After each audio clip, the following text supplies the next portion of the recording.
ഈ തമ്പുരാക്കന്മാരായിട്ട് നടക്കുന്ന ആളുകളുടെ രാഷ്ട്രീയം നമ്മുടെ രാഷ്ട്രീയത്തെ ഭരിച്ചുകൊണ്ടിരിക്കുന്ന ഒരു കാലത്താണ്. പല ആശയങ്ങളും ഞാൻ ബ്രാഹ്മണനായി ജനിക്കുന്നത്, പൂണൂലിട്ട് നടക്കുന്നത് ആഗ്രഹിക്കുന്ന മനുഷ്യരുള്ളത്. അടുത്ത ജന്മം എന്നുണ്ടെങ്കിൽ ഞാൻ ബ്രാഹ്മണനായി ജനിച്ചാൽ മതി എന്നൊക്കെ. സോറിയാണ്, തൃശ്ശൂർക്ക് ഒരു തെറ്റ് പറ്റി.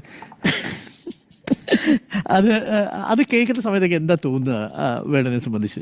ഇങ്ങനെയുള്ള ഈ മണ്ടത്തരങ്ങളൊക്കെ വിളിച്ചു പറയുള്ളൂ. നമുക്ക് സഹതാപമാണെന്നേ തോന്നുക. എനിക്ക് ഒരേ സമയം പേടിയും സഹതാപവും തോന്നുക എന്ന് പറയുന്നൊരവസ്ഥയാണ് പക്ഷേ അത്. കാരണം എന്താണെന്നറിയോ, നമ്മൾ ഏത് നൂറ്റാണ്ടിലാണ് ജീവിക്കുന്നത്?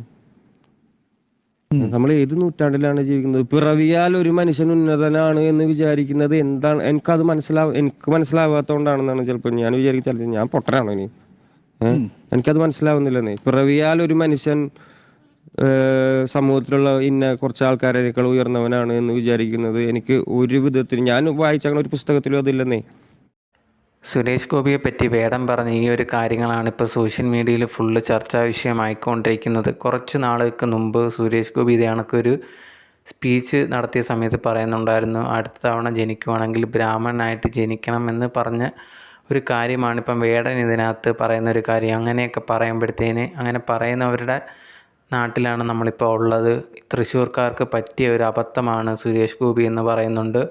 അതുപോലെ തന്നെ പറഞ്ഞൊരു കാര്യം, ഇങ്ങനെയൊക്കെ ഒരാൾ ജനിക്കുമ്പോൾ തന്നെ ഇങ്ങനെ ബാക്കിയുള്ളവരിൽ നിന്നും വ്യത്യസ്തനാണെന്ന് ചിന്തിക്കുന്ന രീതി എന്താണെന്ന് എനിക്ക് മനസ്സിലാവുന്നില്ല. ഞാൻ വായിച്ച ബുക്കുകളിലൊന്നും ഇല്ല എന്നുള്ളൊരു കാര്യം വേടൻ പറയുന്നുണ്ട്. ഇതൊക്കെയാണ് സോഷ്യൽ മീഡിയയിൽ ഇപ്പം ഭയങ്കരമായിട്ടുള്ള ചർച്ചാ വിഷയങ്ങളാവുന്നതും വേടനെതിരെ ഭയങ്കരമായിട്ടുള്ള നെഗറ്റീവായിട്ടുള്ള കമൻസാണ് വന്നുകൊണ്ടിരിക്കുന്നത്.